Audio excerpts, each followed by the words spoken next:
Your money में आज हम फोकस करने वाले हैं इंश्योरेंस पर और आपके सवालों के जवाब देने के लिए हमारे साथ हैं अपना पैसा.com के सीईओ हर्ष रुंगटा। हर्ष, बहुत बहुत स्वागत है हमारे शो में आपका।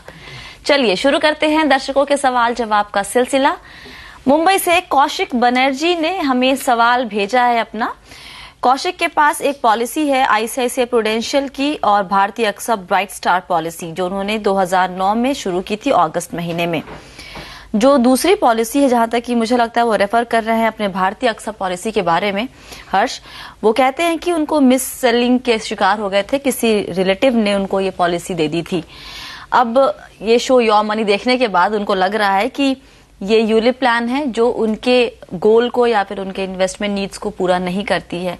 जानना चाहते हैं कि ये भारतीय अक्सा ब्राइट स्टार को डिसकंटिन्यू कर दे। डिसाइड कर लिया है डिसकंटिन्यू करने का, लेकिन क्या जानना चाहते हैं कि फैसला सही रहेगा या नहीं।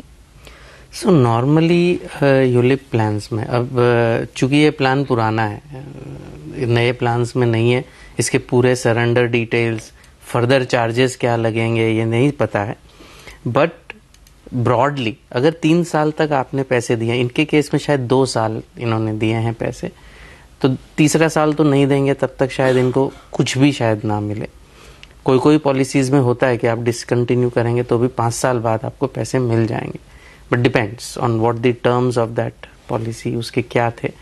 बट नॉर्मली जो चार्जेस होते हैं वो पहले 2 या 3 साल में लग जाते हैं, उसके बाद उसको कंटिन्यू रखना नॉर्मली हित में रहता है। तो वो एक मार्जिनल, नेचुरली पहले 2 साल में इनको काफी चार्जेस लग चुके होंगे, अब शायद कंटिन्यू करने में ज्यादा सहूलियत होगी। अगर ये प्लान के कंप्लीट डिटेल्स भेजें, पॉलिसी डॉक्यूमेंट भेजें, तो एकदम एग्जैक्ट एडवाइस दी जा सकती है इनको। ओके, जो इनके पास आईसीआईसीआई प्रूडेंशियल की आईसीआई स्मार्ट किड पॉलिसी है जो इन्होंने शुरू की है अगेन 2007 में ही, तो उसके बारे में जानना चाहते थे कि कितने वक्त तक इसमें निवेश करना चाहिए उनको। तो ये कि मनी बैक एंडाउमेंट पॉलिसी है, ट्रेडिशनल एंडाउमेंट पॉलिसी है।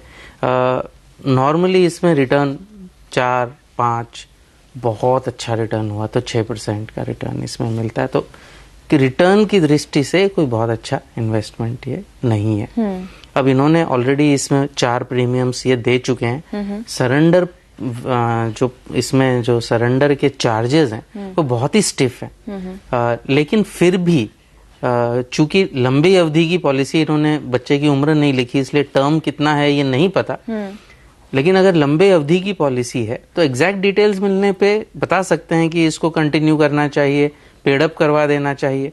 पेडअप यानी आगे ना दे, सरेंडर नहीं करें बट आगे ना दे। एक ये हो गया, सरेंडर कर दिया, पैसा ले लिया। नॉर्मली ये इस पे अप्लाई होगा कि नहीं कह सकते। नॉर्मली इन टाइप की पॉलिसीज में despite very high surrender charges, normally it make sense कि आप सरेंडर कर दीजिए, अपनी गलती मान लीजिए, एंड देन आप दूसरा जो भी करेक्ट निवेश होना चाहिए था, इंश्योरेंस अनकवर्ड ना रहे, टर्म पॉलिसीज आप पक्की लीजिए। इन्वेस्टमेंट साइड में जो भी आपकी रिस्क प्रोफाइल है, अगर आप इक्विटीज में नहीं करना चाहते तो पीपीएफ में करें। ऐसा कोई ऑप्शन नहीं है जहां पे एक टर्म और पीपीएफ का कॉम्बिनेशन ट्रेडिशनल प्लान को बीट नहीं कर सकता, चाहे वो कितना भी अच्छा। तो ये एक मतलब ट्रेडिशनल प्लान्स रिटर्न्स के लिए अच्छे नहीं है। उतनी ही कम रिस्क में आप टर्म प्लान प्लस पीपीएफ ले सकते हैं, उसमें आपको बेटर रिटर्न मिलेंगे। ऑलराइट, चलिए लेते हैं अगला सवाल। पुणे से प्रवीण नवाड़े हमारे साथ हैं। प्रवीण जी, पूछिए, क्या जानना चाहते हैं आप। नमस्ते सर। नमस्ते। प्रवीण नवाड़े बात कर रहा हूँ पुणे से। हेलो। हाँ जी, बोलिए, अपना सवाल पूछिए। मैंने सर पुणे में एक प्रॉपर्टी परचेस किया है, एक फ्लैट परचेस किया है, जिसके लिए मैंने 17 लाख रुपीस का लोन लिया है कॉर्पोरेशन बैंक से। तो मैं वो लोन पे जो बोरोवर्स इंश्योरेंस लेना चाहता हूँ, तो वो मैं लेना चाहता हूँ। तो उसके लिए उनका बैंक का टाइप कॉर्पोरेशन बैंक से है, तो मैं अपार्ट फ्रॉम कॉर्पोरेशन बैंक दूसरे कोई इंश्योरेंस कंपनी के ऑप्शन के लिए जा सकता हूँ या उनसे ही लेना पड़ेगा, और उसका मुझे प्रीमियम कितना देना पड़ेगा, यही मेरा सवाल है। ऑलराइट, नॉर्मली लोन देते वक्त ही उनका टाई अप होता है इंश्योरेंस कंपनी से, तो क्या जरूरी होता है कि जिसके साथ टाई अप है उन्हीं से हम इंश्योरेंस लें?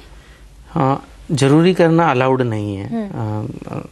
गाइडलाइंस भी हैं कि ऐसा जो है कि आप, ये जरूरी हो सकता है कि आप इंश्योरेंस पॉलिसी लें, बैंक के थ्रू ही लें ये जरूरी होता नहीं है। प्रैक्टिस में कई बैंक्स वो ऑप्शन देती नहीं है, लेकिन वो ऑप्शन कस्टमर के पास है।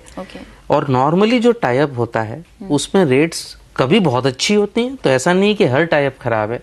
कोई कोई टाइप्स में रेट्स बहुत अच्छी हैं, कोई कोई टाइप्स में रेट्स इतनी अच्छी नहीं है। अब इस पर्टिकुलर टाइप में कैसी है ये तो कहना मुश्किल है। तो अगर ये बैंक के थ्रू लेते हैं तो उसका प्रीमियम ले लें कि उसका एडिशनल प्रीमियम कितना लग रहा है। उसके सामने अगर आज ये ऑनलाइन जाकर इन्होंने अपनी उम्र नहीं लिखी, अज्यूमिंग 30 साल के। प्रवीण जी आप हमारे साथ हैं?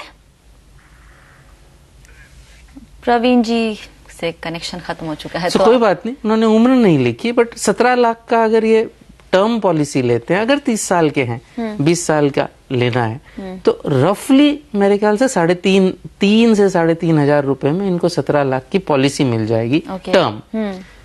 अब कई पॉलिसीज में क्रिटिकल इलनेस नहीं होता। क्रिटिकल इलनेस यानी कैंसर हो गया, ऑर्गन फेलियर, स्ट्रोक, वो पता नहीं उसमें है कि नहीं है, लेकिन ये लेनी चाहिए उनको। क्योंकि अगर ये बीमारियां हो जाती है तो आपके कमाने की क्षमता कम हो जाती है, तो लोन कहाँ से चुकाएंगे। और ये भी आपको स्टैंड लोन मिल जाएगी, बजाज अलायंस से भी मिलती है, टाटा AIG से भी मिलती है। रफली 17 लाख की अगर ये लेंगे, रफली करीबन इनको 5-5.5 हजार रुपया प्रति साल 30 साल की उम्र के लिए लगेगा। और तीसरी बात, हेल्थ इंश्योरेंस ले न सिर्फ खुद के लिए बट अपने परिवार वालों के लिए, क्योंकि अगर वो हॉस्पिटल में जाते हैं तो इनका बजट गड़बड़ा जाएगा।